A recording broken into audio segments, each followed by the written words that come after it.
nossa formação inicial, né? Então, para onde eu vou, tem autor X, tem autor Y, tem isso para seguir, isso faz parte do meu desejo, isso não faz parte do meu desejo, qual é o meu desejo, o que eu quero ouvir, o que eu quero deixar de ouvir. Então, hoje eu trouxe um conteúdo para vocês, eu estou vendo a Geisa aqui, estou vendo a Carmen também. A Carmen e a Geisa, elas participam de um projeto meu chamado Extramuros, e a gente conversa um pouco desses lugares, né? E hoje eu vou trazer um conceito para vocês que quando eu encontrei com ele, eu já tinha visto em outros momentos, mas ele fez muito sentido para a minha clínica de uma forma geral, que é psicanálise aplicada. Mas o que seria essa psicanálise aplicada, né? Então, para quem não está muito habituado com a minha transmissão, eu trago uma apresentação, faço uma apresentação aqui para vocês, trago alguns conceitos. Durante esse tempo, microfonezinhos desligados. Tem alguns motivos específicos. O primeiro é que eu conto uma historinha, tento contar uma historinha. Segundo é que esse material vai para o YouTube. E eu quero que vocês tenham liberdade para poder falar sobre o que vocês quiserem, sem haver uma gravação. Então, a gravação ela tem essa função. Sou eu falando sobre alguma coisa e eu me responsabilizo sobre isso.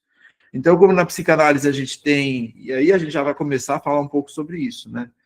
O conceito de transferência trazido pela psicanálise, ele, dentro da construção freudiana, ele fica muitas vezes restrito ao setting.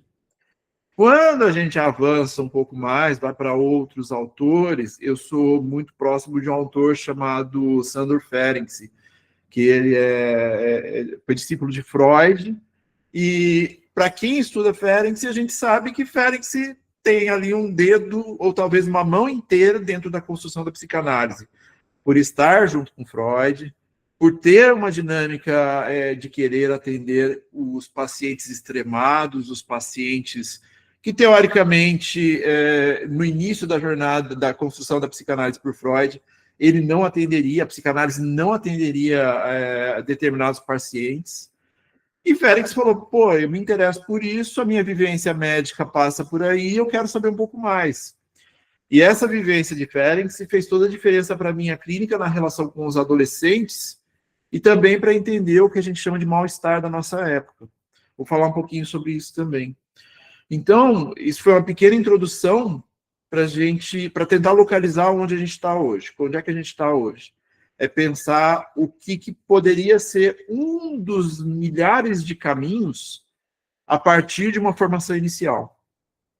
E a minha proposta, dentro do que eu estudo, é que a gente já está transferindo. A partir do momento que vocês estão aqui, há uma elaboração de conceitos, de conteúdos, e a gente se permite uma troca de determinados afetos, no sentido do que nos afeta, a gente está transferenciando. Então, isso é importante porque a gente está falando hoje, porque a psicanálise ela é muito elitista no sentido de manter-se dentro de um escopo, de um espaço fechado.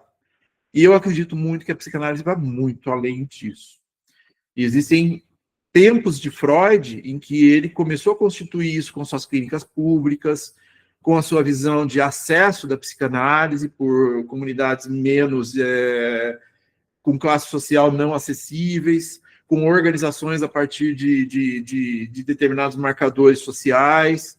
Existe toda uma dinâmica da história da psicanálise, de uma certa acessibilidade da psicanálise. E eu gosto de resgatar isso nesses espaços.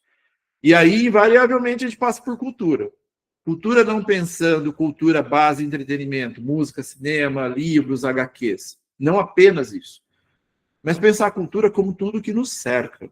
Pensar a cultura como tudo que nos atinge e nos afeta de determinada forma. Então, a gente vai passar por alguns lugares complexos quando a gente pensa isso. Porque nós precisamos pensar em certas estruturalidades. Então, a gente vai falar de racismo, a gente vai falar de machismo, a gente vai falar de classe social, a gente vai falar de uma política que não necessariamente é partidária, mas é uma política que incide sobre nós todo santo dia, e a gente precisa se importar com isso. A gente é destituído muito desse lugar, pensando só na política partidária, mas a gente tem que pensar na política como polis, que somos nós inseridos dentro daquele conceito coletivo, e que a gente tem responsabilidade sobre as escolhas feitas dentro desse coletivo também. Então, a psicanálise tem essa amplitude, e a ideia hoje é tentar falar um pouquinho sobre isso. Então, deixa eu compartilhar minha tela com vocês e a gente já vai se organizando para falar um pouco sobre esse espaço. Então, inicialmente, como eu disse para vocês, é um projeto chamado Extramuros. Eu comecei, acho que no início do ano, e a gente estava montando algumas aulas sobre determinados assuntos e conectando a isso alguns filmes que pudessem falar sobre aquele assunto. Por demandas de correria, de tempo, de outros projetos, que a gente vai falar hoje também aqui, eu acabei não conseguindo mais constituir essas aulas mensalmente, mas a ideia é que no ano que vem a gente se organize. Para mim é muito rico falar desse lugar em que eu possa conectar a psicanálise com alguns outros marcadores que para mim são importantes, e pela presença das pessoas no Extramuros, eu percebo que para elas também. Por mais assim que não seja uma coisa simplista, por mais que seja assim, nem todo mundo tem interesse em entrar nesse buraco tão fundo, eu acho que é importante a gente falar. Então, o Extramuros ele tem essa função de passar um pouco além desses muros. Então, a psicanálise extramuros é além desse ambiente que nos cerca, é além do setting analítico, é pensar o elemento da transferência para todos os lugares e para outros espaços. E foi dentro do Extramuros, dentro das provocações que a gente se propôs a conversar, que o termo psicanálise aplicada fez muito sentido para pensar o que eu poderia ou o que nós podemos fazer a partir desse lugar. O Extramuros gerou outros espaços também, Movimenta Desejo, vamos montar, a Carmen, as meninas do Extramuros montaram o projeto Fala, o coletivo Fala, que é de atendimento também. Então a gente vai indo para outros lugares que não necessariamente seja o escopo fechado de um setting analítico.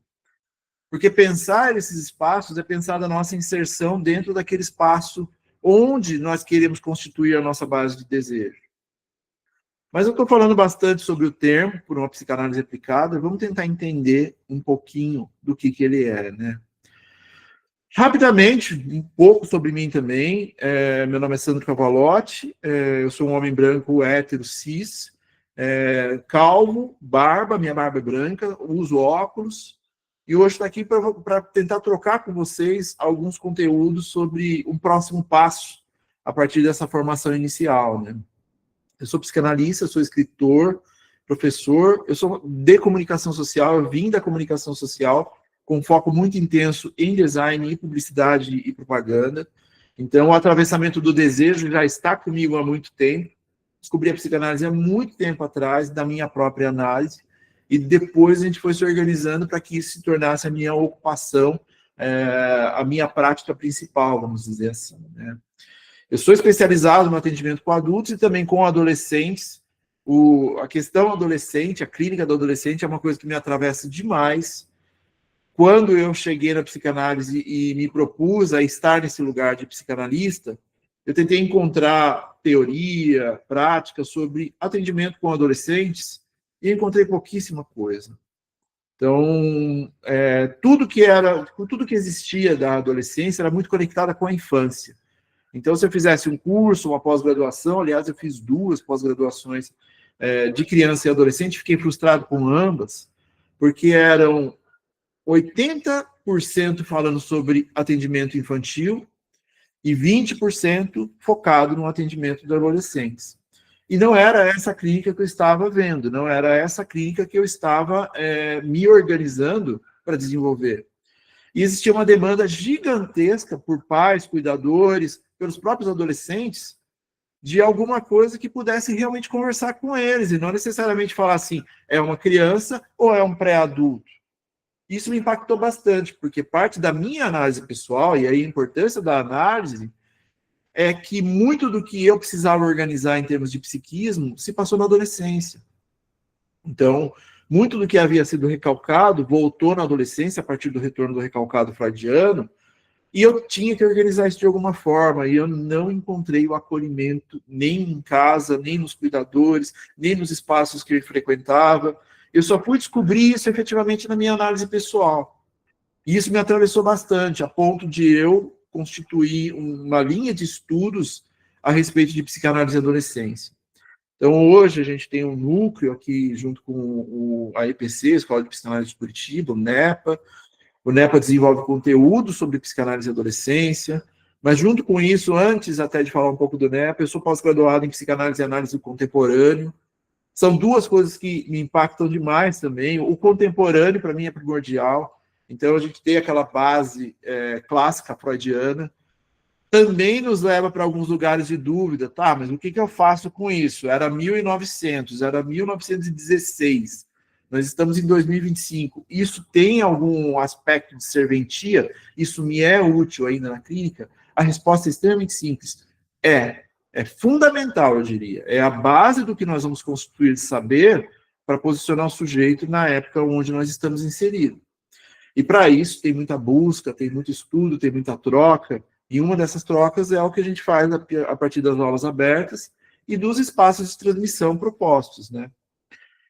Eu tenho uma conexão muito grande com semiótica e análise do discurso também, então, palavra, imagem, mundo imagético, redes sociais, internet, tudo isso para mim é muito caro, é muito importante.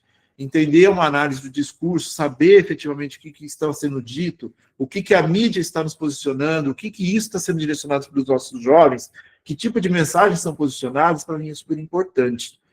Mas essa minha organização de desejo não é obrigatória para estar no caminho da psicanálise. A ideia é que vocês encontrem, cada um de vocês, as suas próprias jornadas. E anexadas a essas escolhas, a essas linhas de desejo, bibliografias, autores e pares que possam organizar junto com vocês essas jornadas. Porque eu não sei se vocês ouviram isso alguma vez, mas muitas vezes eu ouvi que a psicanálise é um caminho solitário. E quando eu comecei na jornada, eu até poderia achar que talvez fosse. Mas conforme a gente vai avançando, a gente vê que, na verdade, a gente só existe em pares. A gente só existe na fundamentação de uma jornada com pessoas que estejam próximas do nosso desejo e que possam ser aquelas pessoas com quais a gente pode trocar. Então, a psicanálise não é um caminho solitário, tá? Para quem tem ouvido alguma coisa nesse sentido. Eu, junto com o Fabrício Tavares, da EPC, somos coordenadores do Núcleo de Estudos e Pesquisas em Psicanálise e Adolescência, o NEPA. A gente se reúne quinzenalmente com o Grupo Psicanálise e Adolescência, desenvolvendo conteúdos. A gente tem um portal, desenvolve-se texto, a gente tem um podcast, a gente tem um boletim, a gente foi desenvolvendo material onde nós poderíamos trazer algum tipo de conteúdo para que tivesse a ver com psicanálise e adolescência. Esse espaço também é importante para que a gente possa organizar minimamente o nosso desejo em termos de transmissão. Porque quando a gente faz os primeiros passos na jornada, a gente muitas vezes pensa que o único caminho que a gente tem é atender. Então, eu preciso montar minha clínica, eu preciso ter não sei quantos analisantes por dia, tantos por semana, por mês, etc. e tal. Mas, na verdade, a gente tem outros caminhos, e um desses caminhos é a transmissão. Porque a psicanálise é tão rica nisso também, que cada um de vocês que estão aqui hoje pode desenvolver algum tipo de transmissão em algum tipo de conteúdo com os quais nós possamos ter alguma linha de interesse. Porque mais do que um sentido professoral, muito mais do que um sentido de decoreba, por exemplo, a psicanálise sobrevive por experiências pessoais. Então, esse posicionamento da psicanálise extremamente conectado à psicologia, por exemplo, acaba sendo um erro. Ele destitui a psicanálise de sua própria riqueza. Então, as referências que a gente tem, as experiências que a gente tem em um outro lugar que ainda não é um lugar da psicanálise, elas valem muito no set analítico. Elas valem muito na transmissão. Elas valem muito na forma que nós vamos elaborar alguns elementos de transferência. Então, os nossos colegas psicólogos, eles têm toda a importância do mundo dentro do que circunscreve a linha de prática deles. Só que a psicanálise é muito mais ampla que esse espaço proposto dentro de uma linha da psicologia. A psicanálise é extremamente rica.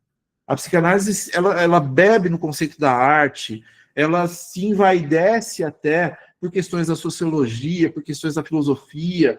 Tudo isso, tudo que constitui cada um de nós, é base experiencial para que a gente possa fazer melhores acolhimentos. E isso é parte da psicanálise desde sua fundação. E isso é um pouco do que a gente fala de uma prática livre, isso é um pouco do que a gente fala sobre aprender, sobre a constituição a partir da nossa própria autorização como psicanalistas. Então, com responsabilidade e ética, essa ainda é a premissa básica. A gente pode, sim, a partir do nosso tripé psicanalítico, mas não só sobre ele, sobre outros elementos, como transmissão, estar com pares, sobre a nossa própria organização, do que seria uma ética da psicanálise, tentar entender e nos posicionar nesses lugares. Onde eu me encontrei? Basicamente, em anexar com a psicanálise elementos da cultura e a adolescência em si. Esses são os grandes marcadores que eu tenho na minha clínica. Então, as pessoas, isso acaba indo para a rede social, isso acaba indo para outros espaços, e aí cabe-se aí as pessoas que têm interesse em estar em análise conosco, uma certa identificação. Eles entendem nosso discurso, eles participam disso e falam, olha, esse talvez seja um espaço de acolhimento que tenha a ver com alguma coisa relacionada com o meu desejo, seja ele qual for. Então, criar isso para vocês, entender o que vocês querem fazer com isso, é muito mais importante do que vocês pensarem apenas ferramentas de marketing digital, por exemplo, e de como eu vou me posicionar para ter analisantes. A ironia de tudo isso é que quando você se descobre, se conhece melhor na própria análise e na base de desejo, e você começa a se posicionar sobre isso, os analisantes chegam. Porque eles olham para você, eles olham para a maneira que você está trazendo, eles olham para a maneira que você está falando, e eles criam uma certa identificação. Nesse espaço eu posso ser acolhido na minha própria singularidade. Então, esses caminhos de aplicabilidades a partir desses lugares me são muito importantes na transmissão. Eu sou muito implicado a partir de marcadores relacionados à cultura, como eu já falei, mas eu acho que mais importante do que isso, eu acredito que a psicanálise pode ser um motor de transformação do singular e do coletivo. Eu realmente acredito que a psicanálise ela pode mudar vidas. Não apenas as vidas de nós com os nossos pares, as nossas próprias vidas, mas as dos nossos analisantes.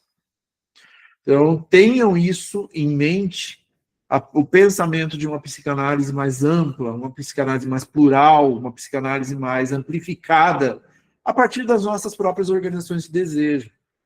Por que isso permeia uma ética? Porque a psicanálise também é um local onde os nossos analisantes eles vão se permitir estar numa certa fragilidade. E estar numa certa fragilidade evoca uma determinada posição, muitas vezes, do analista em relação a um determinado poder sobre aquela pessoa, sobre aquele sujeito. E todos nós estamos suscetíveis a isso. Então, existe um lugar ali de extremo sofrimento, será acolhido pelo espaço terapêutico, pelo espaço analítico do analista ali, mas muitas pessoas fora da base ética, muitas organizações de poder, eles entendem que a psicanálise, exatamente pela sua organização livre, é também uma formatação de poder. Então, imagina certas forças meio obscuras tendo determinado poder inserido no contexto da psicanálise, a partir dos marcadores próprios da própria psicanálise. Então, um sujeito no extremo sofrimento, ele sim pode estar incidente, ele pode estar aberto a determinado conteúdo do próprio analista. E aí, manipular pessoas se torna um pouco mais prático. Então, a permear a ética da psicanálise vai muito além de um diploma, vai muito além de uma carteirinha, vai muito além de um certificado. Permear a ética da psicanálise é a nossa constituição ética basilar como sujeitos singulares dentro de um coletivo. É sobre a nossa própria moral. E isso tem muita importância dentro do construto da psicanálise por si só. Então, não se enganem quando a gente fala desses lugares de estar sendo controlada por X, Y ou Z, não tem a ver com uma autorregulamentação. Tem a ver com nós entendermos que a gente, para estar no set analítico, a gente precisa ser ético. A gente precisa também trabalhar os nossos próprios desejos, os nossos próprios medos. A gente precisa estar com os nossos analistas também nessa posição de fragilidade.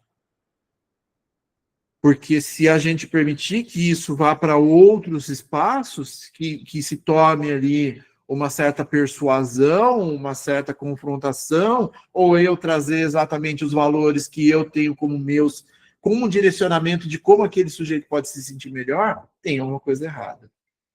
O que a gente está ali é para fazer a nossa melhor escuta. A escuta muda vidas. E estar nesse elemento da escuta, dessa melhor escuta que a gente vai oferecer, é uma constante presença dentro do que é chamado de tripé psicanalítico, mas também da ocupação de determinados outros espaços. Então, não adianta estar dentro de um lugar que vai validar que nós somos psicanalistas.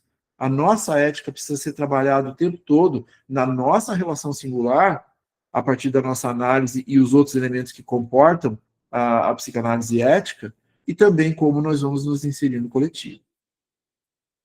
Então, simplificando, tentando simplificar um pouco isso, eu acredito realmente que psicanálise transforma e muda vidas. E para isso a gente tem que ser muito responsável. Passando um pouco mais ali para frente, por que a provocação?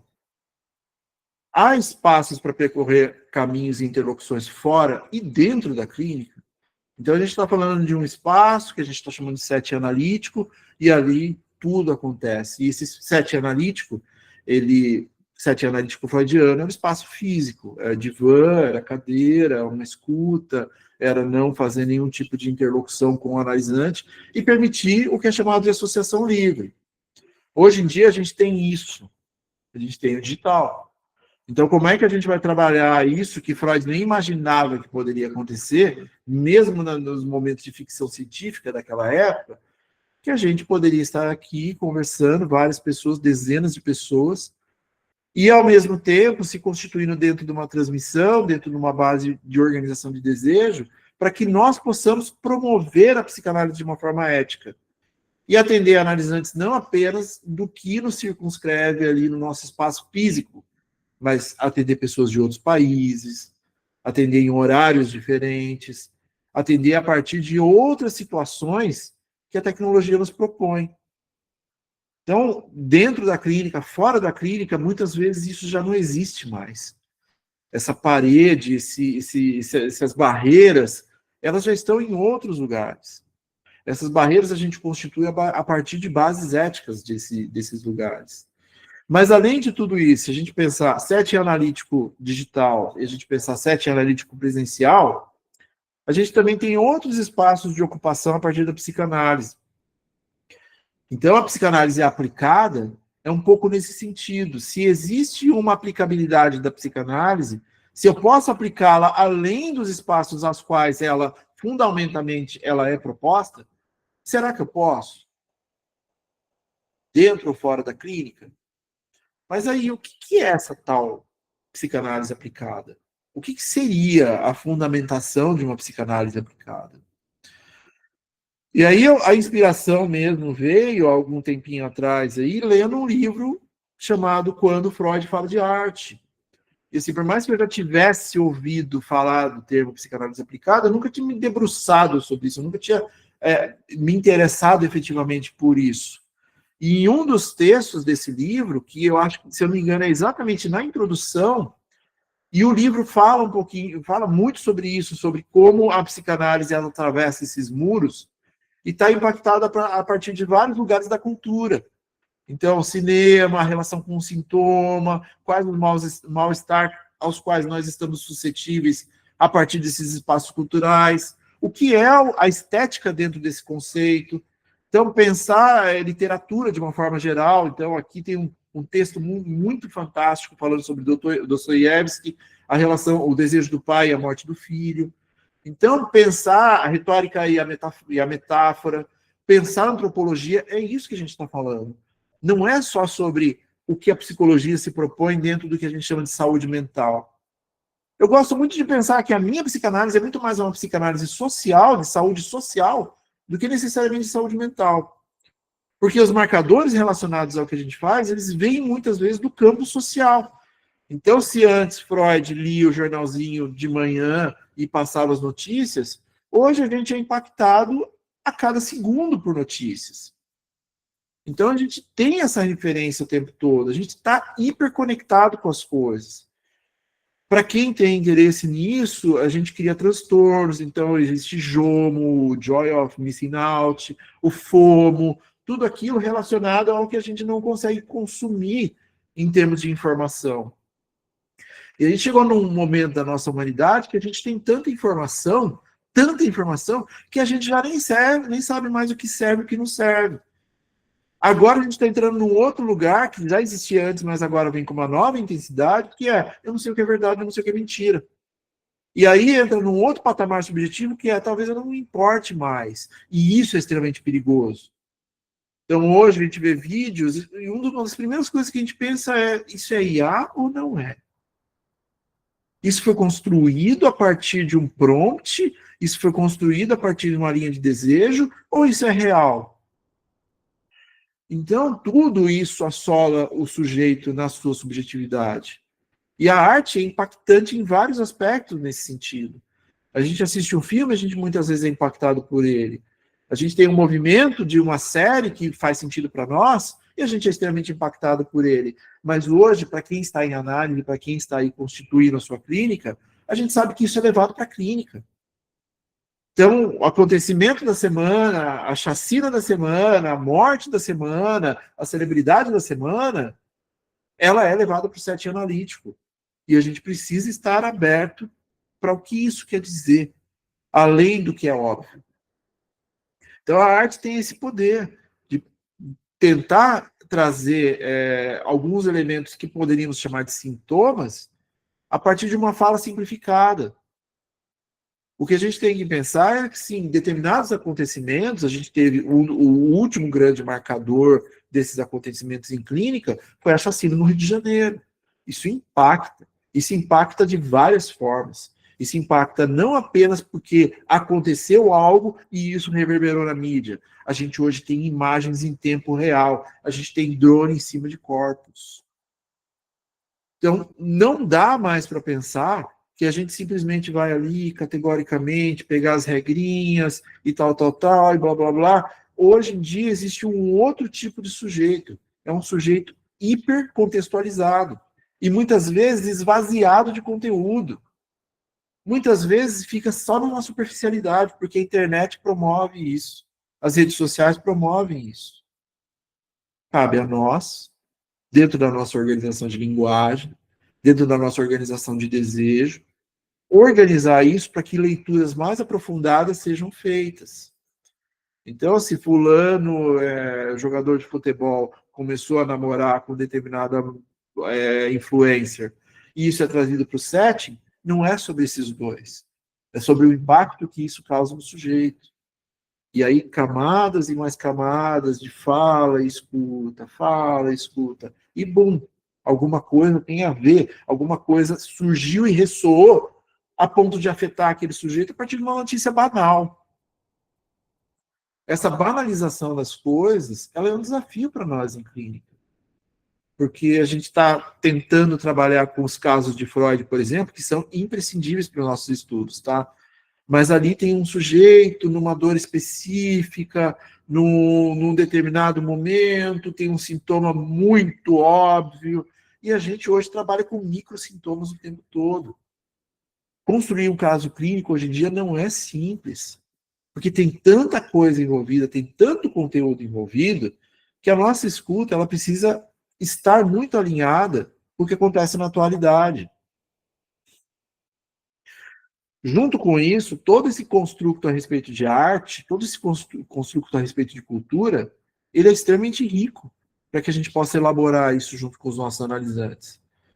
Então, aqui a gente já começa falando sobre algo super importante, que é a incidência de outros elementos dentro da psicanálise.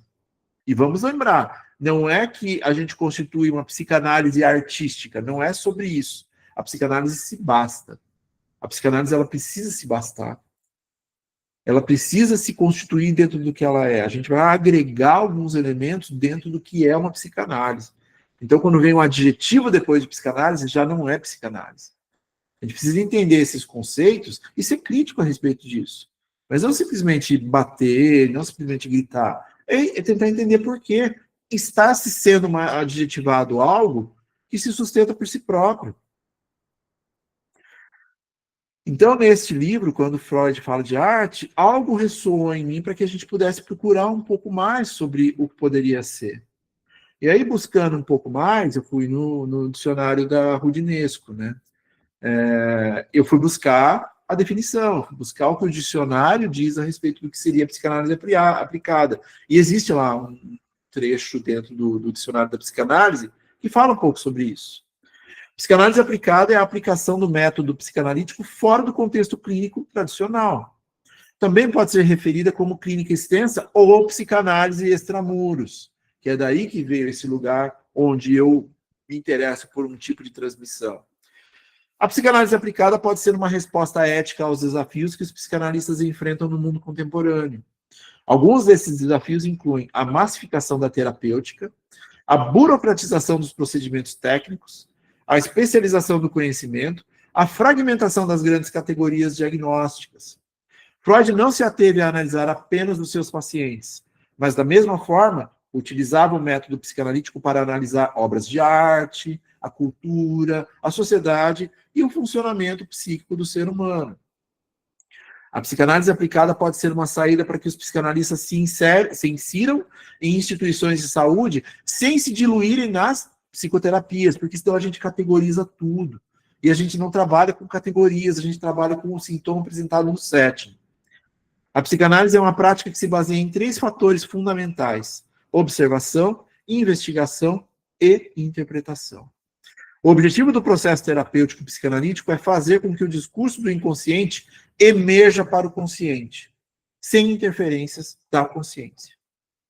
Então, isso faz todo sentido para que a gente comece a pensar uma psicanálise extramuros ou uma psicanálise aplicada.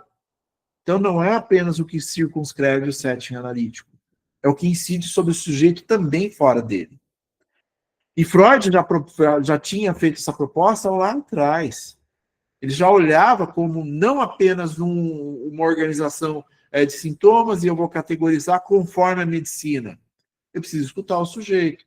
Então, se esse sujeito tem esse sintoma, eu vou lá, faço um checklist de coisas e aí eu saio com um determinado diagnóstico. O psicanálise não funciona assim.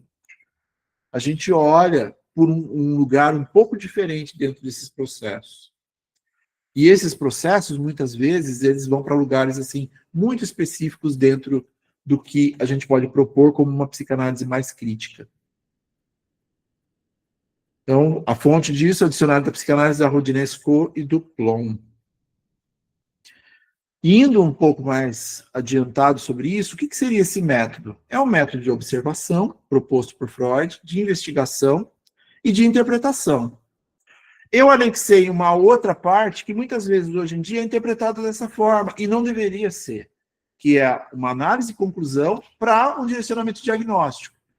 Mas isso não faz parte do método proposto por Freud, é uma reinterpretação disso a partir de alguns lugares relacionados com a psiquiatria, com a medicina e com a psicologia. A psicanálise mesmo vai até a interpretação em si. Junto com isso, se a gente pegar esse método tríplice ali da psicanálise, mais esse processo que hoje em dia é colocado, e isso é importante a gente falar, porque mesmo a gente não diagnosticando na psicanálise, o diagnóstico vai aparecer. Por isso que eu inseri dentro desse contexto, porque a gente tem que ser crítico sobre isso também. Nosso analisante vem e fala, eu estou buscando um psicanalista, mas eu já tenho um diagnóstico de TDAH. Eu já tomo determinada medicação. Por mais que essa informação não seja relevante para nós do ponto de vista psicanalítico, ela é extremamente relevante para o nosso analisante. Então, isso é importante dentro dos contextos que a gente coloca, porque isso traz um certo conhecimento nosográfico, a partir de uma descrição, classificação de doenças do sujeito. Então, por mais que a gente não diagnostique, não coloque as pessoas em caixinhas, elas já são colocadas previamente nessas caixas a partir da cultura, a partir dos outros lugares onde ela foi visitar. Com adolescentes, isso é extremamente complexo, porque às vezes ele vem para o setting analítico com 3 diagnósticos, 4 diagnósticos, 4 medicações. Então, a minha observação, a minha investigação e a minha interpretação, elas são fundamentais para entender isso, mas dentro de um construto contemporâneo, eu preciso pensar como esse diagnóstico foi feito. E muitas vezes o contato com o meu par psicólogo, e muitas vezes o meu contato com o meu par psiquiatra, é fundamental para que isso possa ser melhor desenvolvido. Então, são 3 espaços bem diferentes, mas que se complementam muitas vezes para atender o sujeito da atualidade, que é a psicanálise, a psicologia e a psiquiatria. A gente vai conversar entre nós, sim. A gente vai trocar entre nós, sim. Cada um tem um momento, uma função e um tipo de direcionamento, de acolhimento diferente. A gente precisa desmistificar isso, de que existe uma discussão, uma briga. Não deveria existir, pelo menos. Porque eu já estive com pessoas no meu setting analítico, as quais eu percebi claramente que ele ia se beneficiar mais no atendimento do psicólogo a partir do TCC. A gente direciona. Assim como eu tenho pares psicólogos que falam, essa pessoa vai se beneficiar muito mais de uma fala livre. Vai lá para o consultório, tal. Então a gente tem que se ajudar nessa organização desses métodos e dessas possibilidades. E esse conhecimento que a gente adquire, por mais que a gente não vai utilizar para os nossos analisantes, eles já vêm com eles muitas vezes pré-concebidos. Vou dar um outro exemplo para vocês. A palavra narcisismo. Mãe narcisista é uma coisa que está muito em voga hoje. Pessoa narcisista. Alguma coisa relacionada ao transtorno do narcisismo. Já vem com esse marcador a partir do TikTok. Então a pessoa está lá, procura alguma coisa. Eu estou me sentindo assim, ou a pessoa que eu estou está me fazendo me sentir assim. Pum, narcisismo. Para nós, a gente precisa escutar esse sujeito, tentar entender por que ele buscou isso, por que ele foi atrás disso, o que importa isso para ele. Mas a cultura já está fazendo o papel dela. Existe afeto, existe coisas que afetam. Afetos é o que nos afeta. E nós somos afetados e também afetamos. Então, a psicanálise aplicada, ela tem essa dinâmica de que muitas vezes a gente vai ter que, sim, buscar o conteúdo inconsciente a partir do ferramental freudiano, que ele vai sendo organizado por uma associação livre de ideias, a atenção flutuante, a neutralidade e a abstinência, as 4 regras fundamentais. Mas eu já digo para vocês que, pelo menos, a neutralidade, a gente vai ter algum tipo de problema na contemporaneidade. Quem é neutro hoje em dia? Quem não se permite incidir sobre algo ou sobre algo que se aplica? Se você sabe que aquela pessoa está passando por machismo dentro da relação, até quando você vai sustentar aquilo junto com ela? Ou você, em algum momento, vai falar, gente, vamos dar uma olhada nisso? Será que você não está passando por algo relacionado com essa estrutura? Com essa possibilidade? Não uma estrutura relacionada com Freud, com essa dor estrutural? O sujeito da atualidade é um sujeito com uma outra velocidade de raciocínio, com uma outra relação de atenção. Se desconectar hoje é quase dor, é quase sofrimento. Então, existe, quando a gente se posiciona através de uma certa estruturalidade, o racismo estrutural, por exemplo. Se o seu analisante está vindo, e você identifica que há um processo de racismo que essa pessoa não consegue nomear, você vai ficar quieto? Você vai ficar permitindo que essa incidência ainda se dê sobre ele mais uma vez? A vida inteira essa pessoa passou sobre isso e vai mais uma vez no setting analítico sofrer esse tipo de situação? Ferenczi trazia que a gente retraumatiza os nossos analisantes se a gente não tomar determinados espaços a partir da quebra dessa neutralidade. Ferenczi dá um exemplo muito bom, na verdade, que mudou toda a minha clínica. Que muitas vezes alguém que passou por um trauma no campo do sexual, um abuso sexual na infância, por exemplo, ele vem na adolescência, esse retorno desse recalcado aparece, recalcado na infância, retorno do recalcado na adolescência, e ele vai para o setting. E ele não foi escutado durante a infância dele. Ele simplesmente não foi acolhido. O testemunho não foi feito pelos pais. Quanta gente ouve isso? A criança sofre, passa por um abuso sexual, vai até os cuidadores, e os cuidadores falam, isso aí é loucura, é coisa da sua cabeça, não aconteceu, não. Isso aí todo mundo passa, esquece isso, deixa para lá. Só que isso volta. E daí ele vem para o set analítico, ele tenta lidar com isso de novo, porque está recalcado e precisa ser lidado. E daí o analista, mais uma vez, mostra para ele que não vai escutar, igual os cuidadores não escutaram. Existe um retraumatismo desse lugar. E isso não muda, assim, para outros lugares além do abuso sexual. A gente tem que colher testemunhos. Aquela pessoa está ali sofrendo, numa dificuldade extrema, tentando nomear algo, a gente não pode se permitir que ele sofra novamente do jeito que ele já sofreu. Então, a neutralidade é algo que a gente tem que repensar numa clínica um pouco mais avançada, a partir de outros autores. E hoje em dia, muito mais com a velocidade de informação, isso fica extremamente complexo. Mas se o sujeito é impactado pelo que o cerca, como ficam as incidências da cultura? Se eu sou um sujeito inserido em algum lugar e a cultura hoje em dia vem através de um celular, o tempo todo, como é que eu lido com isso? Se ele tem referências o tempo todo, essas referências mudam o tempo todo. Ah, eu vou no TikTok, vou resolver isso. Ah, eu vou no Instagram, o Instagram está me dizendo isso. Ah, eu estou juntando dinheiro para tal coisa, um primo rico me disse que eu vou ficar milionário em um ano, e aí eu estou há 5 anos fazendo o que ele mandou, e não saí do lugar, estou com mais dívida ainda. Essas incidências da contemporaneidade, elas precisam ser entendidas, elas precisam ser acolhidas. A gente precisa ter visões críticas a partir desses lugares. E a psicanálise aplicada, ela permite que a gente faça alguns movimentos nesse sentido. Para tentar organizar um pouco mais para vocês, depois do que aconteceu do que Freud construiu o método, constituiu a psicanálise desenvolvida, Freud era lá um cara otimista com o sujeito, era otimista com o humano em si, né? Mas depois veio a guerra. E junto com ela veio todo um sofrimento que não tinha existido da forma que existia antes. E Freud olhou para esse sofrimento de um lugar muito mais complicado.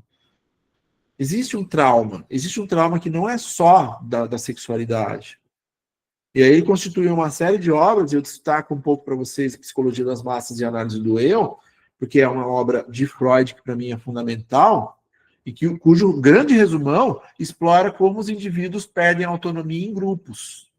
Então, como a gente se destitui muitas vezes desses lugares a partir do desejo do outro. Para participar daquele lugar, eu abro mão do meu desejo.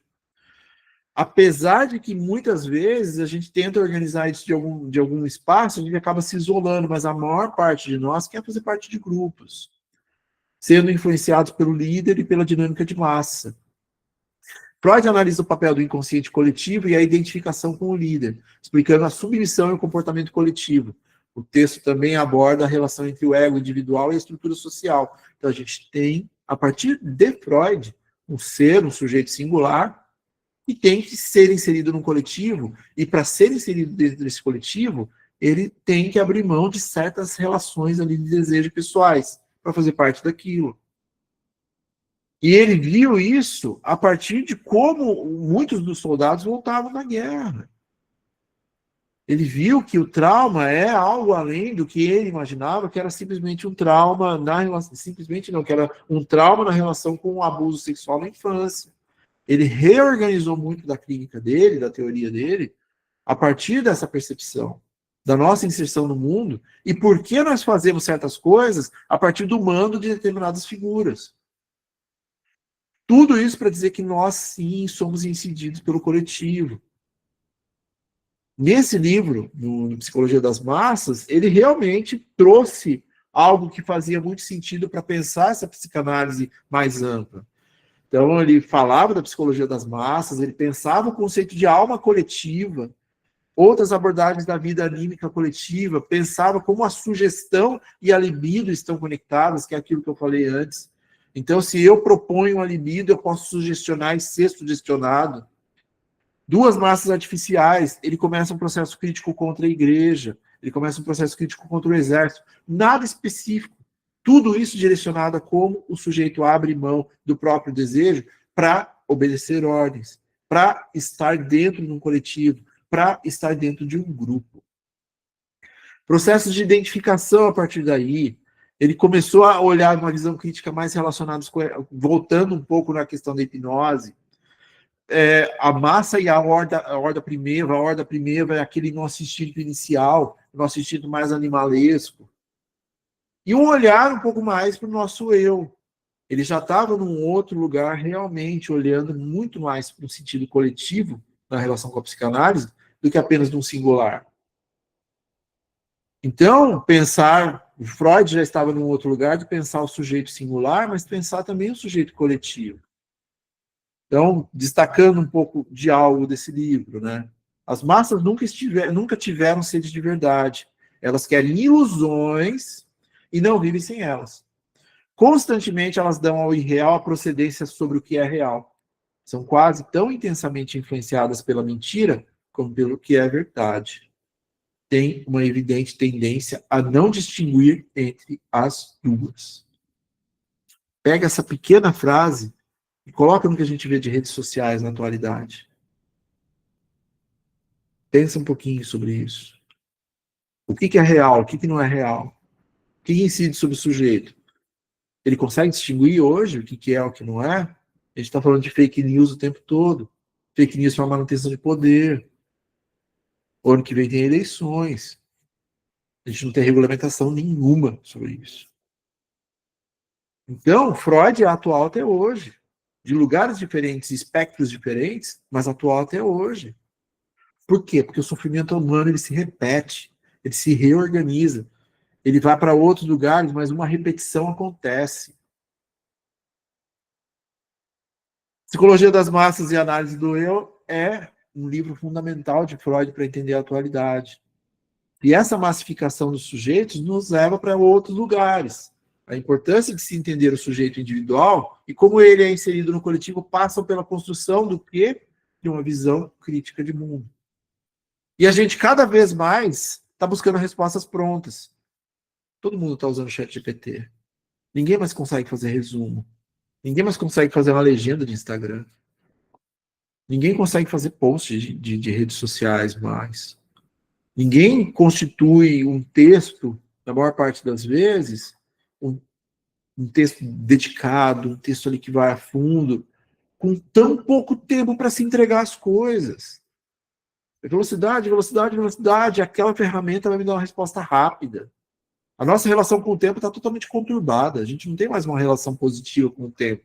A gente nem tem tempo, a gente está analisando as coisas no sentido de não haver tempo.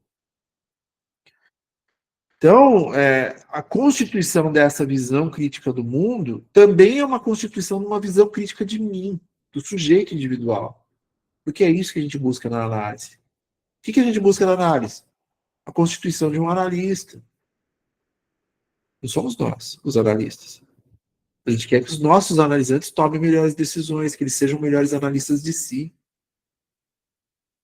E sem uma visão crítica de mundo, com respostas rápidas, práticas, o Google nos dá a resposta, a inteligência artificial nos dá a resposta, ou qualquer um nos dá a resposta, o YouTube nos dá as respostas, como é que eu vou saber um pouco mais sobre mim mesmo? E é aí que o setting analítico se torna tão rico, tão importante para o mundo que a gente tem hoje. E esse setting analítico não apenas circunscrito a duas pessoas, mas talvez por uma amplitude dessas visões críticas de mundo.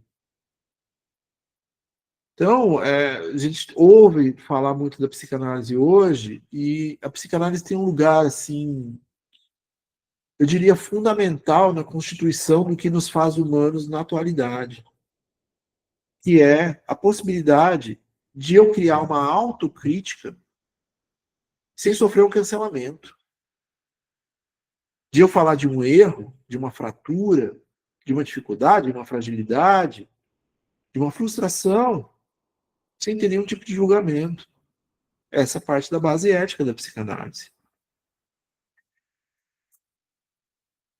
Para isso, precisamos construir pontes sobre uma psicanálise que esteja além do setting analítico. Então, mais uma vez, eu acredito que tenha algumas pessoas aqui, alguns alunos da formação inicial, continue na formação inicial, ela é fundamental para isso que vem depois. Mas quando vier esse depois, Vão haver algumas visões críticas a respeito do que você estudou inicialmente, e se você não tiver estudado inicialmente, você não vai constituir uma boa visão crítica do que é proposto, porque é assim que se faz a psicanálise. A gente tem Freud, que é a base, e depois a gente, para que lado a gente vai? O que a gente faz? O que a gente quer? O que a gente deixa de querer? Quais autores ressoam comigo? O mais comum é Lacan. O mais comum é colocado como um posicionamento de logo depois de Freud. Tem que estudar Freud, tem que estudar Lacan. Mas Lacan, assim, comigo não ressoou. Lacan não fez parte da minha organização de desejo. Eu precisava de outros autores. E tudo bem. Eu tenho muitos colegas que passam pela rotina de Lacan, pelos seminários, pelo estudo e por uma clínica. E entender isso é fundamental, porque você vai ter que, em algum momento, buscar supervisão, e você, sendo um freudiano, com uma organização de outros autores, você vai ter que buscar um supervisor que também tenha uma orientação similar à sua. E não adianta nada você procurar supervisões de lugares diferentes e estudos diferentes. Então, isso vem de como nós vamos nos constituir como sujeitos desejantes também dentro da psicanálise. Pensando a psicanálise aplicada ainda, por mais que Freud nunca tenha utilizado o termo psicanálise aplicada, ele diversas vezes utilizou o termo aplicação da psicanálise, quando abordava assuntos sobre a influência do ambiente ou das elaborações do coletivo, assim como para analisar outras áreas da produção humana, indo para além dos espaços clínicos, mas também para a prática além de espaços fechados. Então, é tudo isso que a gente está falando hoje, a incidência do que nos cerca. Nosso subjetivo é constituído por elas. Se a gente não tiver essas referências, a gente não constitui subjetivo. A gente não tem visão crítica de mundo. A gente precisa das experiências, sejam elas boas ou sejam elas ruins. Todas elas, todas as experiências, constituem parte do nosso psiquismo. E Freud, ele escreve isso desde muito cedo. Ele escreveu isso numa revista. Esse é o primeiro contato que ele teve com uma certa aplicabilidade dessa psicanálise. 1912, sabe? Constituiu uma revista chamada Imago, onde ele postulou que a gente precisava ter uma psicanálise mais ampla, mais aberta, mais aplicada, indo para além das fronteiras às quais a gente era constituído. E muita gente no entorno de Freud abraçou essa ideia. Existe um livro fantástico, um livro de estudos, que é As Clínicas Públicas de Freud. Ele tinha esse desejo de tornar a psicanálise acessível. Então, essa elitização, esse valor extremo, esse não acolhimento de sujeitos que não estejam em classes sociais favorecidas, é um problema para uma psicanálise basilar. A gente precisa entender isso e nos ajudar dentro desse processo. Posteriormente, alguns psicanalistas retomaram isso. Eu acho que alguns psicanalistas começaram a olhar para essa aplicabilidade de também outras formas. Eles trouxeram novamente o assunto para a pauta. E hoje a ideia também é trazer alguns desses autores que ressoam dentro dessa psicanálise aplicada. Então, os analistas pós-freudianos que citam a psicanálise aplicada em suas obras, como Renato Mezan, Fábio Hermann, Jean Laplanche, concordam que o termo aplicação da psicanálise gera um entendimento equivocado, de que a psicanálise é um conhecimento pronto e acabado, podendo ser meramente aplicado, e não é isso. Há outras áreas do conhecimento humano. Este equívoco que o termo psicanálise aplicada provoca distorce seu sentido e coloca de lado a implicação do método como procedimento que contém um valor heurístico de fazer descobertas. Então, se a gente aplicar métodos em si, tentando colocar as coisas em caixinhas, a gente tira e priva o nosso analisante do potencial criativo que ele tem para elaborar as próprias respostas. Pois a análise não é uma aplicação de um conhecimento, mas a invenção de um saber. A gente não está ali para se conhecer, a gente está ali para se saber.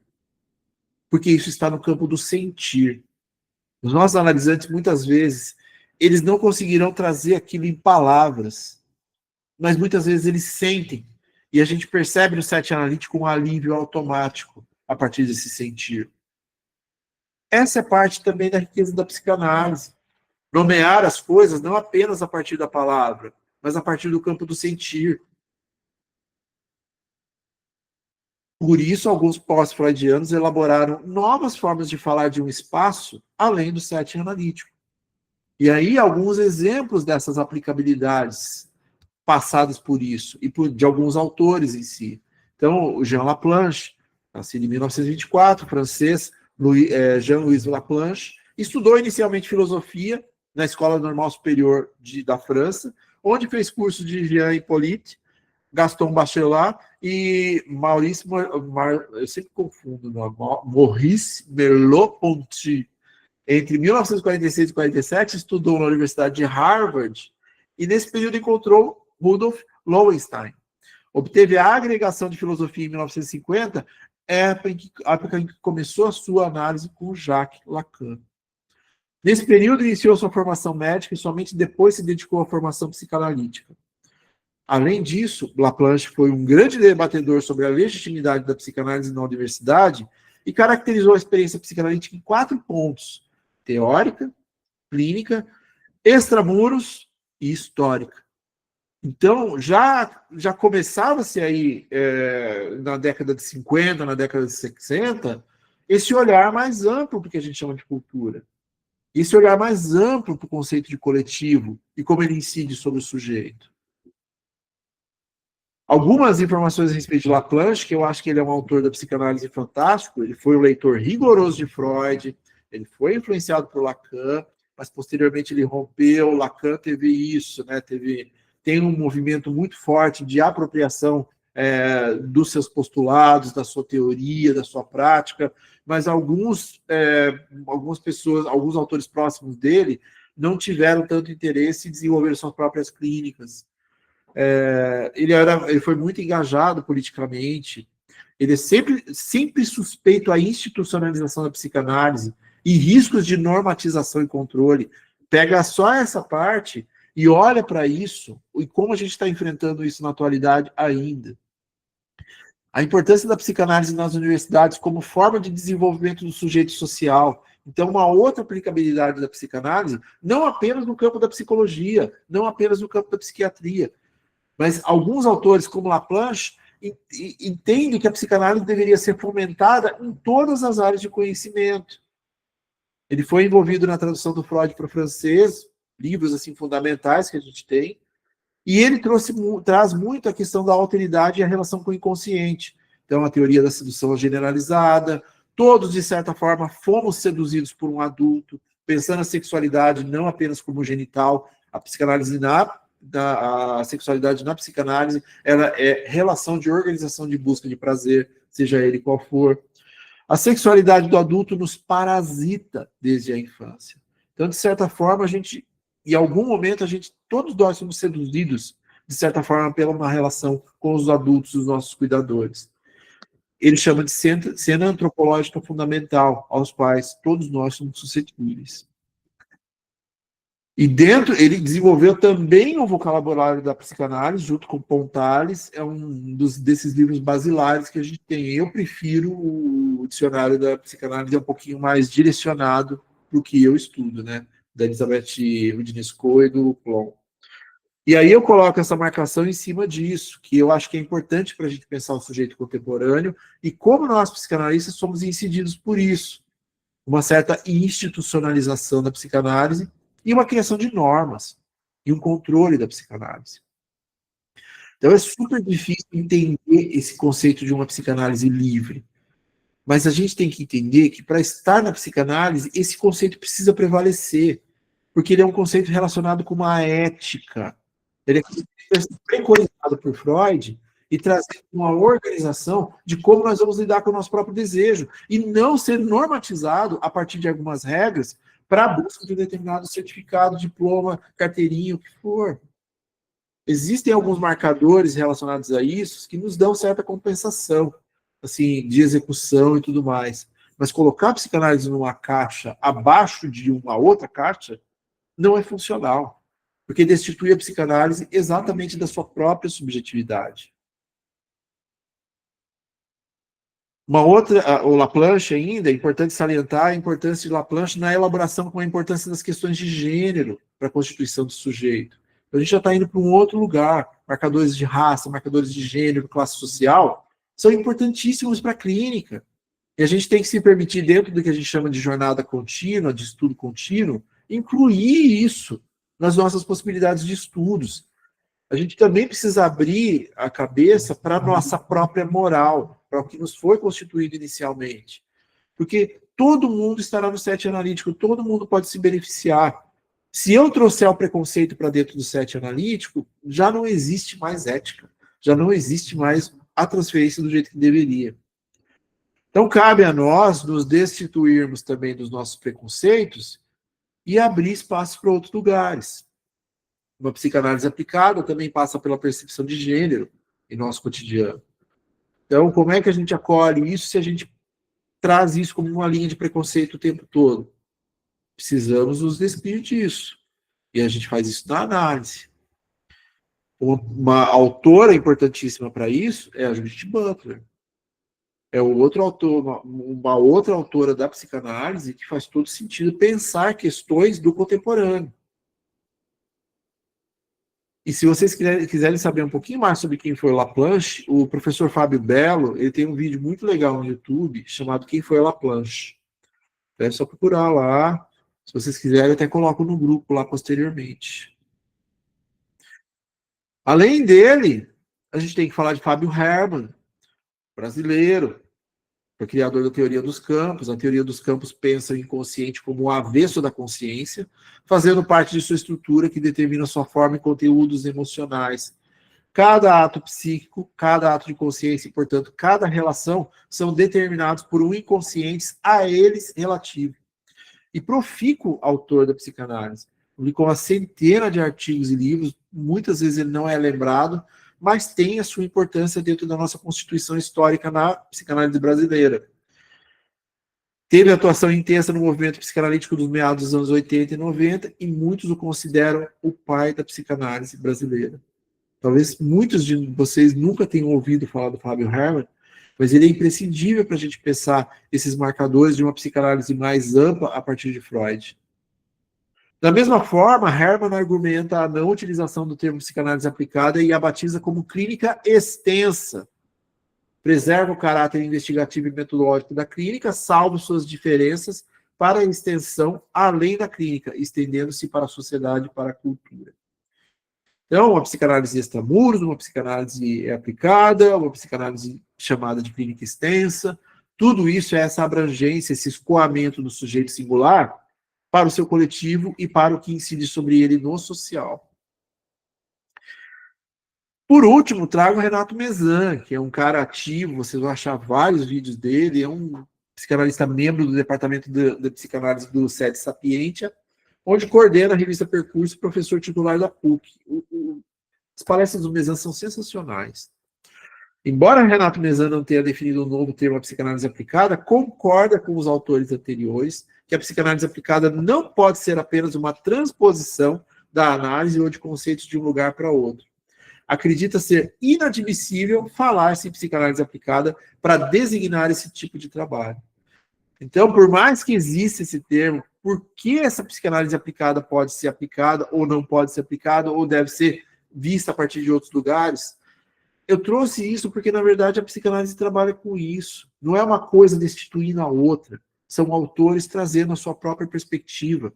E a gente pode estudar perspectivas plurais a partir desses marcadores. Então, se para mim faz sentido o termo psicanálise aplicada, está tudo bem. Renato Mezan pode ser um contraponto muito bom para isso, para me criar uma base crítica, uma visão crítica de mundo.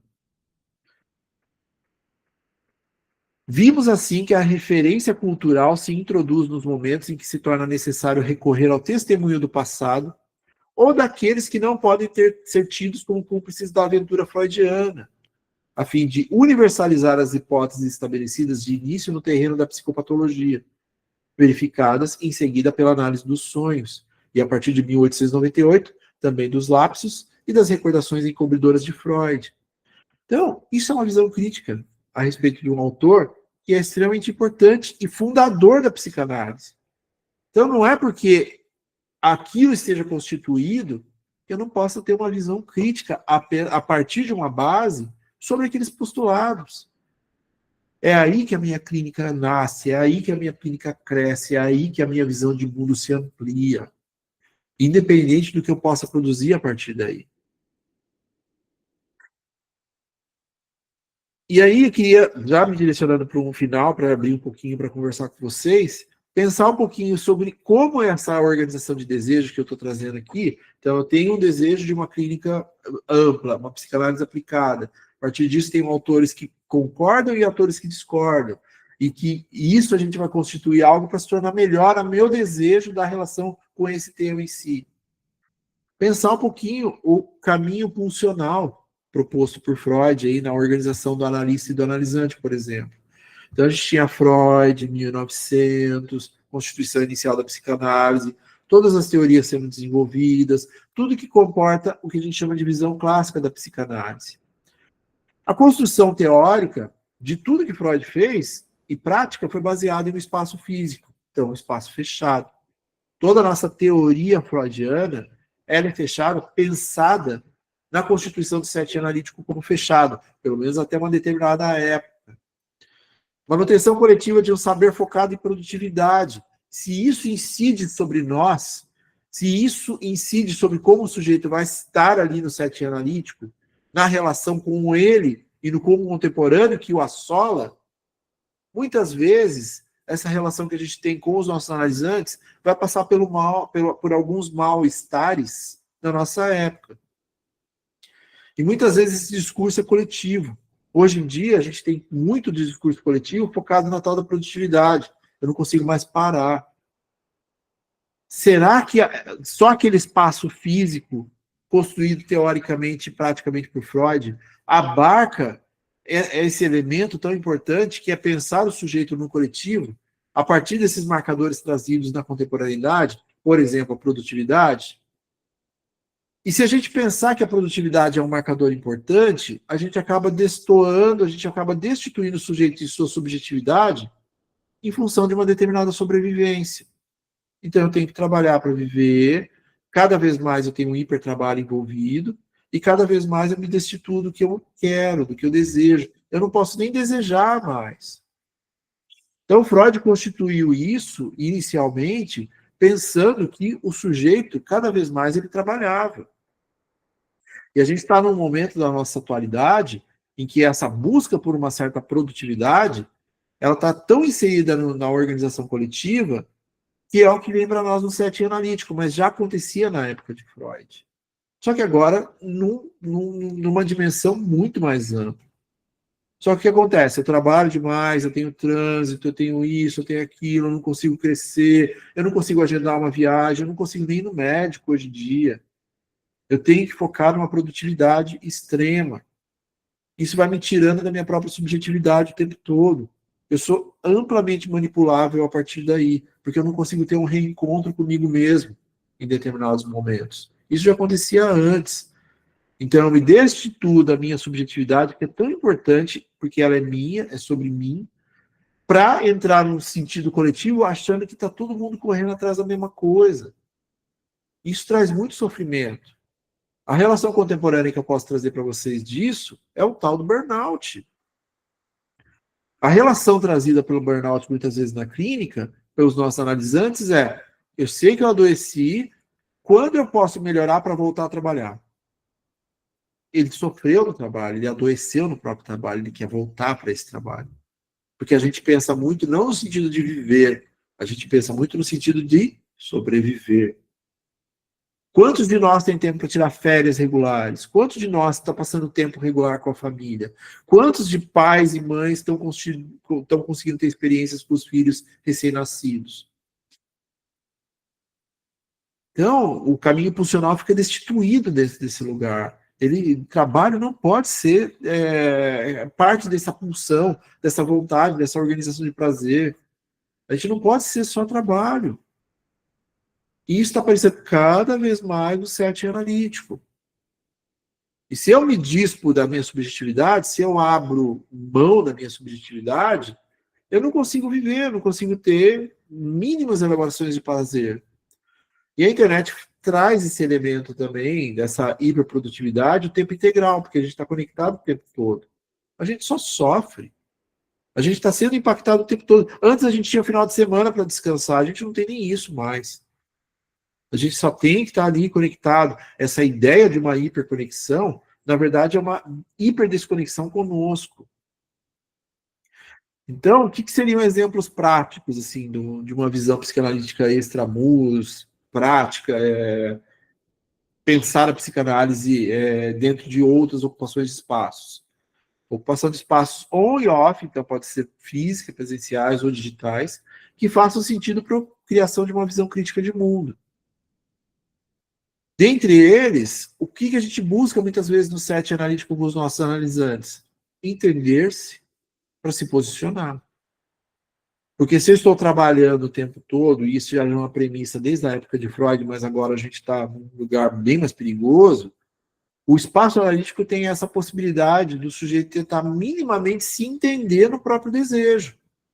E a partir daí, tomar melhores decisões e se posicionar. Ele não consegue fazer isso fora, muitas vezes, do setting analítico, porque ele está trabalhando, ele tem que sobreviver. E quando ele vem para o set analítico, muitas vezes ele já está adoecido. A gente tem um trabalho de dar uma volta para trás para tentar tirar aquela sintomatologia inicial dele, que é o que assola ele naquele momento, para que a gente comece a arqueologia do que ele realmente constituiu aquele sintoma inicial. Qual é o desejo dele? O que ele quer? Então, a partir do momento, eu não gosto nem do termo autoconhecimento. Eu gosto mesmo da posição de ele se entender.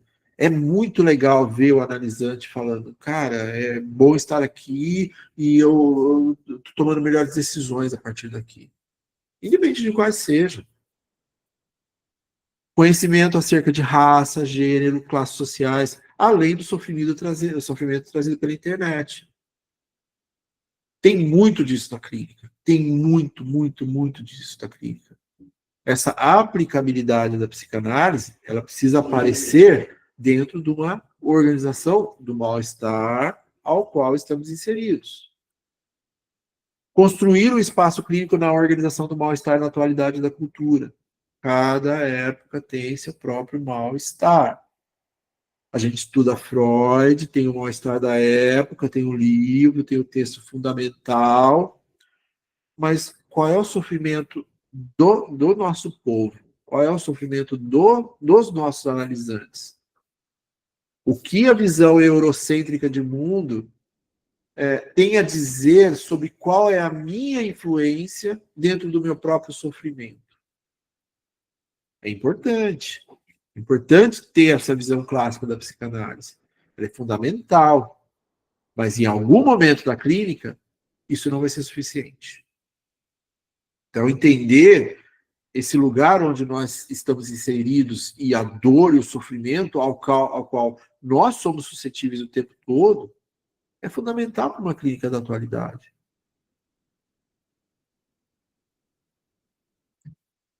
O encontro de hoje tem esse objetivo, de mostrar que ser um psicanalista é também entender outros espaços de acolhimento, inclusive entre nós.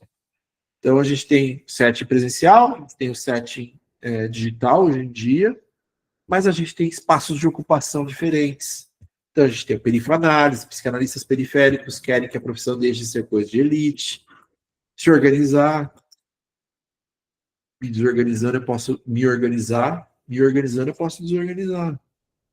Perifanálise é um espaço fantástico pensando na psicanálise fora dessa base elitista.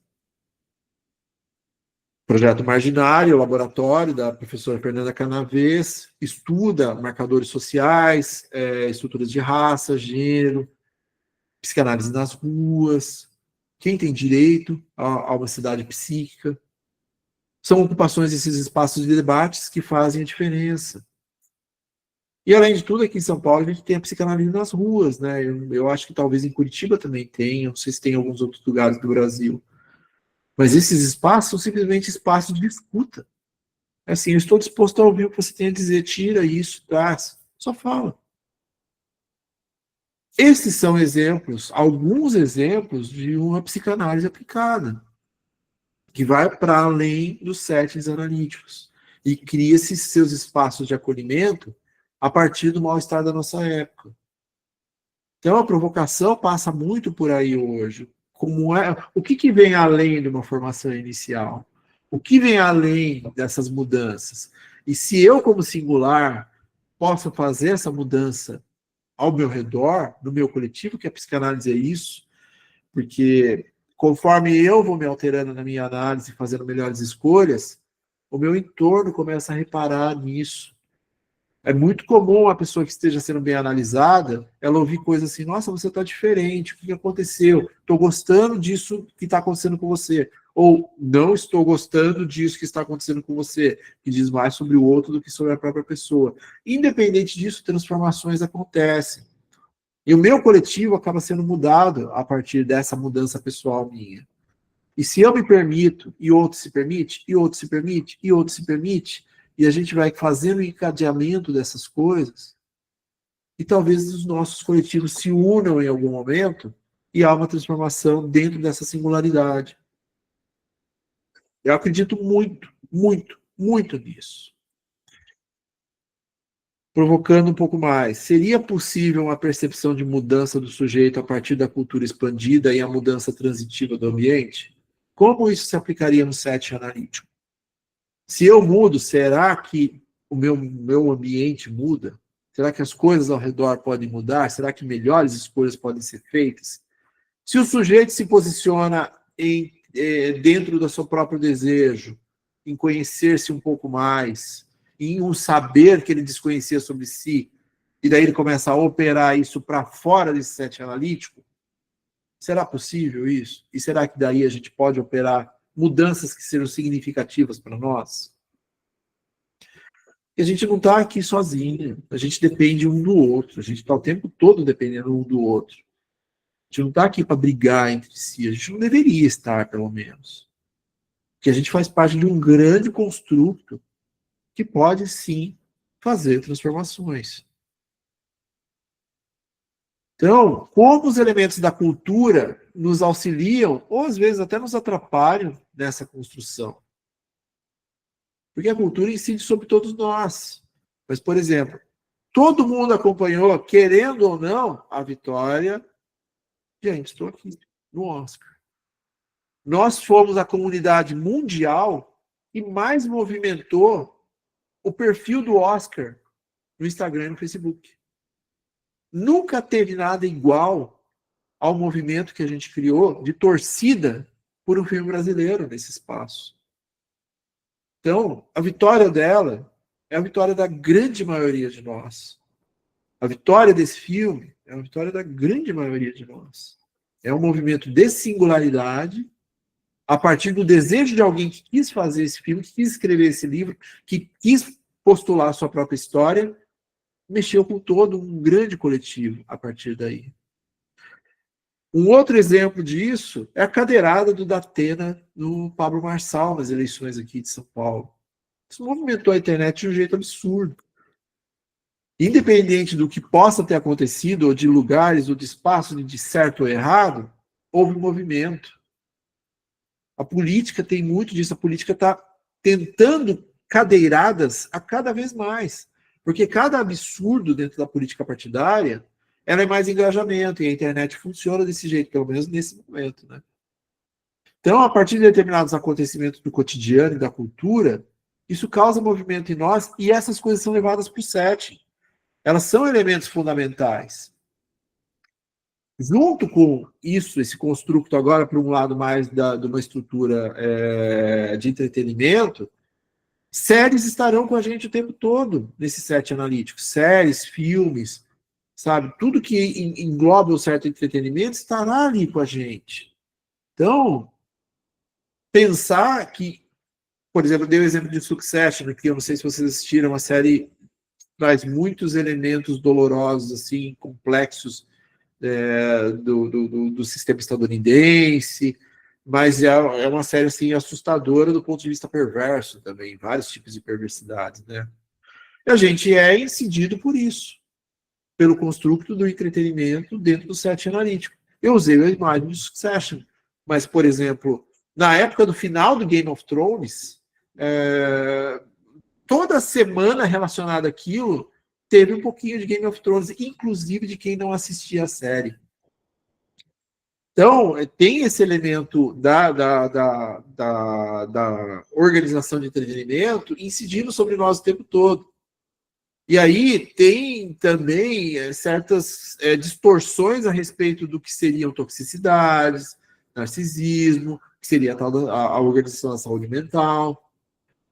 Então, muitas vezes, os nossos analisantes vêm com essas dinâmicas de eu vi no TikTok um negócio de narcisismo, sabe? Fala sobre isso. Mas em algum momento a gente percebe que existe uma distorção muito grande e aquilo pega o sujeito em um lugar subjetivo de dor e de uma busca por uma determinada explicação. Essa explicação vem simplista, mas vem. Os adolescentes mais ainda. Sim, eles querem uma resposta. Eles querem uma resposta direta. Os nossos analisantes adultos falam isso. Por que você não me dá a resposta? Parece que você sabe o que está acontecendo comigo. Só que os adolescentes buscam isso no TikTok e têm respostas, assim, super simplificadas para as coisas. Incidências da cultura. Às vezes utilizam série, às vezes utilizam determinada toxicidade para explicar certa coisa, mistura com conceitos de saúde mental. E tudo isso cria um bololô ali subjetivo no sujeito que cabe a nós, com muita paciência, ir desvendando. Só que eu prefiro ver isso como sintomas para o nosso mal-estar. Se isso incide sobre o nosso mal-estar na época, nesse momento que a gente está vivendo, talvez a gente possa entender isso como uma certa sintomatologia. E a partir disso, talvez a nossa clínica fique mais rica em termos de trocas. Eu gosto muito dessa série Olhos que Condenam. Olhos que Condenam foi uma série fantástica que movimentou muitos debates a respeito de racismo, ao ponto de, nas eleições estadunidenses, nas últimas eleições estadunidenses, eles pegarem os jovens envolvidos naquilo, eles foram condenados e ficaram presos por décadas, por um crime que não cometeram. Eles foram levados junto à campanha eleitoral para falar sobre esse desejo a respeito de uma América menos racista. Então, a incidência da série, a incidência da fantasia trazida pela série, porque, querendo ou não, por mais que seja baseado numa história real, ainda é uma visão de alguém, é uma fantasia, ela trouxe a realidade escancarada na nossa cara. As pessoas que passaram por todo aquele sofrimento naquela série, de repente estavam ali na nossa frente, nas eleições. Elas existem, é realidade. E isso também virou tema de vários pontos de análise, vários pontos de conteúdo e vários estudos em si. Indo para lugares um pouco mais simplificados, como a internet lida com a gente, com os conteúdos, né? Então, maneiras de explicitar o que esses multibilionários fazem a respeito das redes sociais. Eu sou super a favor de uma regulamentação das redes. Acho que essas pessoas estão, assim, fazendo coisas absurdas com os nossos conteúdos. Hoje a gente trabalha para eles e a gente não recebe basicamente nada em troca. Então, eles usam essa construção de certos marcadores superficiais, como liberdade de expressão, para manter a sua posição de poder, e isso muito movimentado pelas próprias redes deles mesmos. Então, as coisas que tornam dissonantes dentro de uma organização de desejo. Então, a mídia tem um papel muito grande nisso. Então, matérias que a gente muitas vezes só lê o título. Cardiologista revela o que não deve ser consumido no café da manhã para evitar câncer e derrame. Então, a superficialidade discursiva que a gente é atravessado hoje. Junto com isso, essa semana a gente teve toda aquela fomentação a respeito da aprovação da Câmara dos Deputados, derrubou a resolução sobre aborto legal em crianças e adolescentes. Então, hoje em dia, as pessoas não vão mais ser culpabilizadas pelos estupros promovidos dentro da própria casa. E existem 1 milhão de estudos que mostram que a maior parte dos adolescentes que passam por crianças e adolescentes que passam por situações de abuso é dentro da própria casa ou pelos próprios familiares. E aí a estrutura perversa vai para um outro caminho, e isso tudo causa uma confusão na gente, o que é certo, o que é errado, o que não é, o que não é. Como é que a gente busca essas informações? E pensando um pouco na cultura, uma certa cultura do tosco também, né? Porque a gente tem candidatos e prefeitos fazendo dancinha de TikTok, inventando coisas o tempo todo, venha morar em Sorocaba, e não sei o quê, e aqui é perfeito, e de repente está envolvido com um monte de situações absurdas. Mas o exemplo que eu trouxe aqui é o prefeito de Guarujá, para dizer que a água de Guarujá é boa, ele bebeu a água do mar após o surto de virose. Assim, o quanto a gente está disposto a passar por riscos pelo engajamento na internet. Inclusive figuras públicas que deveriam ser representativas de responsabilidade e respeito. Subjetividades, coisas que estarão ali. Política, estética, populista, tosca. Tudo isso num grande envelopamento que a gente chama de redes sociais. Tudo isso e mais um pouco. E aí, queria compartilhar com vocês, para a gente já se encaminhar para o final, porque é um assunto que eu acho maravilhoso, a música do Arnaldo Antunes, que chama O Real Resiste. E eu acho que ela é, assim, importantíssima para a gente pensar o sujeito da atualidade e as coisas que incidem sobre ele. Essa música, ela foi lançada em 2019 e ela foi pretensamente censurada no Canal Brasil durante o início do governo Bolsonaro.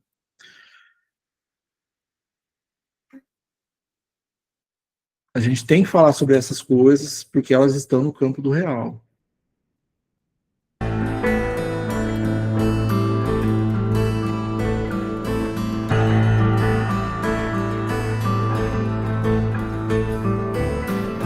Autoritarismo não existe, sectarismo não existe, xenofobia não existe, fanatismo não existe, bruxa, fantasma, bicho papão. O real resiste, é só pesadelo, depois passa na fumaça de um rojão. É só ilusão, não, não, deve ser ilusão, não, não. É só ilusão, não, não, só pode ser ilusão. Miliciano não existe, torturador não existe, fundamentalista não existe, terraplanista não existe, monstro, vampiro, assombração. O real resiste, é só pesadelo, depois passa, múmia, zumbi, medo, depressão. Não, não, não. Não, não, não, não, não, não, não.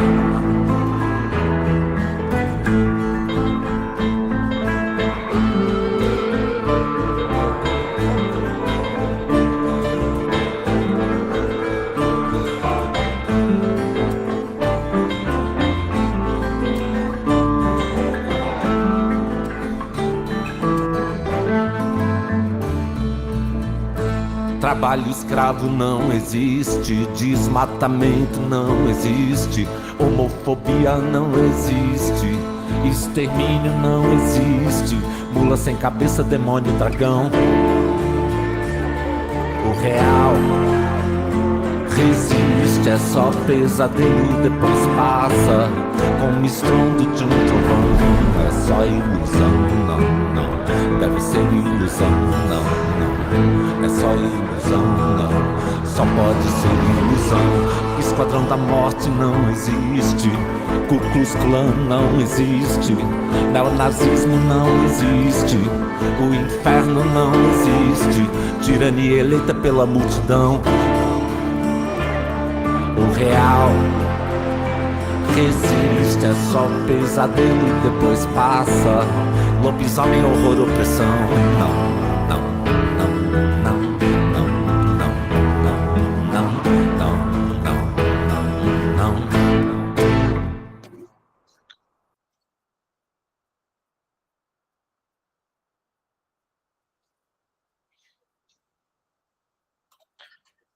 Então, assim, eu sei que a gente está num campo, hoje em dia, muito de colocar determinadas situações no sentido de esquerda, direita e tal. Esqueçam isso. O real resiste. Assim, independente do que seja, independente do que a gente pense, independente de onde querem colocar a gente em determinados aspectos, na psicanálise o real resiste. A realidade é parte de um construto que a gente vai ter que fazer dentro da psicanálise aplicada. Porque ela está ali no set analítico. Então, a música do Arnaldo Antunes ela é fabulosa exatamente porque contrapõe elementos da fantasia com coisas reais. Elas existem, mas elas também não existem. Então, a gente precisa se desmistificar do que a gente acha que é imutável. E essa é a base do que a gente faz quando a gente fala de uma psicanálise ir lá atrás daquela criança. O adulto está ali solidificado com ideais que ele constituiu na infância. O que a gente vai fazer no set analítico é trazer um pouco do que aquele lugar, com as experiências daquela criança, ressoa naquele adulto daquele momento. Então, pensar o sujeito da atualidade é pensar em tudo que incide sobre ele. É uma perspectiva minha, assim, muito pessoal, mas de observação desses sujeitos a partir da realidade. A gente lida com a fantasia do sujeito na clínica o tempo todo, mas essa fantasia ressoa no real. Essa fantasia ressoa na realidade. Aquela dor é real, aquele sofrimento é real, por mais que a gente não consiga nominar. E as redes sociais meio que se apropriaram dessa posição e a gente não consegue mais se destituir desse lugar. Então, mais uma vez, o set analítico, ele se tornou aquele lugar imprescindível para a gente pensar a visão crítica de mundo. Então, será que uma psicanálise aplicada, será que uma psicanálise extramuros pode nos auxiliar a criar uma melhor visão crítica do mundo? Talvez isso parta da gente, primeiramente de nós, fazermos as nossas mudanças. Porque eu digo para vocês como prática clínica, se a gente não se abrir para o mundo, para essa visão crítica de mundo, a gente não ir além do que a gente acha que a gente fomenta, vai haver um momento na análise que a análise vai ser obstruída. E aí, a provocação, será que podemos desenvolver uma psicanálise mais implicada? Será que a gente pode se implicar no processo e auxiliar os nossos analisantes a também se implicarem? Podemos dizer que o método psicanalítico pode ser considerado uma lente para enxergar o mundo de maneira diferente da habitual, permitindo revelar-se novos saberes sobre o objeto de estudo. É uma lente. A gente pode enxergar ali pequenininho, mas a gente pode ampliar essa visão também. Então, será que no mundo hiperconectado, a gente não tem que pensar muito além do sujeito, no singular, e nunca destituí-lo do que é dele, do que é próprio dele, mas pensar do que incide sobre o coletivo nesse sujeito? Era isso que eu tinha para trazer para vocês hoje, nessa sexta-feira. O que eu usei aqui como base? Trouxe um pouco do quando Freud fala de arte. Recomendo muito as clínicas públicas de Freud, da Elisabeth Andantot, Psicologia das Massas e Análise do Eu, Dicionário da Psicanálise. Uma história da psicanálise popular, ganhei da Elaine, eu já queria esse livro fazia um tempão, eu estou estudando esse livro, é um livro fantástico para organizações de estudo. E eu usei um pouquinho também de um livro do Andrea Semprini, chamado Multiculturalismo. Além de tudo, tem toda uma contextualização sobre séries e tudo, mas também tem um texto muito legal chamado Algumas Considerações sobre o Termo Psicanálise Aplicada e o Método Psicanalítico na Análise da Cultura, do Eduardo Toshio Kobori. Enfim, vamos trocar um pouco, mas antes de eu abrir aí o microfone para vocês, um grande recadão, assim, a gente vem para cá, quer fazer psicanálise aplicada, e essas aulas abertas, elas têm, obviamente, a função de trazer conhecimento, transmissão para vocês, mas para quem tem interesse em pensar essa aplicabilidade mais ampla da psicanálise, não apenas por postulados, e que se interesse um pouco pela psicanálise na relação com a adolescência, a gente está com as turmas a turma nova de psicanálise e adolescência, a ideia é a gente trazer essas visões amplas de mundo mesmo, plurais, na relação com a psicanálise e com a adolescência. O início vai ser em janeiro de 2026 e a gente tem um desconto especial aí até o dia 15 desse mês, tá? Se faz parte, vejam o site, baixem o PDF com as informações gerais, mas eu tenho muito orgulho dessa pós-graduação, porque fui procurar, eu e o Fabrício fomos realmente procurar pessoas que poderiam adensar o debate e trazer essas visões plurais sobre os temas, tá? Então, caso faça parte do desejo de vocês, convite feito. Uma última coisa, a gente já tem uma outra aula aberta na próxima semana. O Igor Capelato, que é um dos docentes da psicanálise, da pós-psicanálise da adolescência, ele estará com a aula aberta gratuita, porque a neurobiologia é fundamental para a psicanálise do adolescente. O Igor passa muito pelo caminho da biologia na relação com a psicanálise. Eu acho, não faz parte do meu desejo, mas eu aprendo pra caramba com ele. Então, se vocês tiverem interesse, fiquem aí no grupo do NEPA, que vocês já entraram, e eu vou colocar o link na sexta-feira, igual eu fiz hoje, do mesmo jeito. Estarei aqui acompanhando. Vai ser um dia extremamente rico. Gente, era isso que eu tinha para trazer para vocês. Fiquem à vontade para fazer considerações, comentários, levantem as mãozinhas, vamos em frente. Eu só vou parar de gravar. Parar a gravação.